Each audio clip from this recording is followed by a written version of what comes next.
The Old Mutual Group has made a 14.2 billion shilling offer to increase its stake in UAP Insurance. Old Mutual seeks to buy an additional 37.3% stake in the insurance sector from Abraj Group, Africa Invest and Swede Fund, who are said to have received and accepted the offer. If successful, the acquisition will push Old Mutual's share in UAP to 60.3% after finalizing a 23.3% acquisition early in the year. Last year, the Old Mutual Group set up a 4.3 billion rand war chest to finance its expansion in Africa. It is, however, believed that the group has spent more than half of the money investing in UAP. Last year, Old Mutual completed the acquisition of microfinance company Faulu. In a statement, Old Mutual says the majority stake in UAP combined with its existing Old Mutual businesses in Kenya will provide the group with the scale and product depth to capitalize on the significant growth expected in the region. Of interest to the group will be UAP's investment portfolio as well as access to the regional market. And now to some good news about the standard gauge. The rollout of the standard gauge rail line between Mombasa and Nairobi is already bringing good tidings to the residents residing along its path. This includes job opportunities for both skilled and unskilled laborers. Phillip Keitany was at Mtito Andei and now brings us that story. The construction of the much-hyped standard gauge rail has begun in earnest in a journey that will snake through an estimated 472 kilometers from the port city of Mombasa to Nairobi.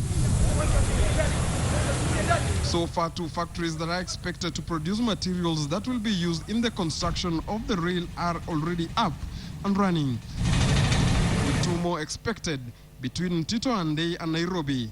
The factories will produce reinforced concrete sleepers, the T-beams, and ballast for the entire 472 kilometers.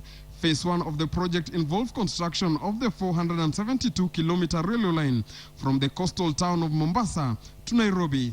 The next phase will be the 505-kilometer railway line on the Kenyan-Ugandan border.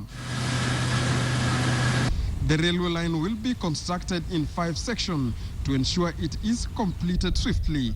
The government has brought forward the completion date for the project to June 2017, a sign of the government's commitment to the project. Construction of the Mombasa-Nairobi line was scheduled to start at the beginning of 2014, but was hit by a cascade of financial and legal challenges.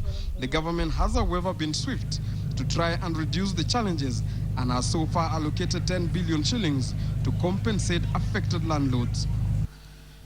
The presence of the president here today at Mtito Andei, which is the 3rd section in the construction of the standard gauge rail, shows the commitment of the government that this project is completed on time.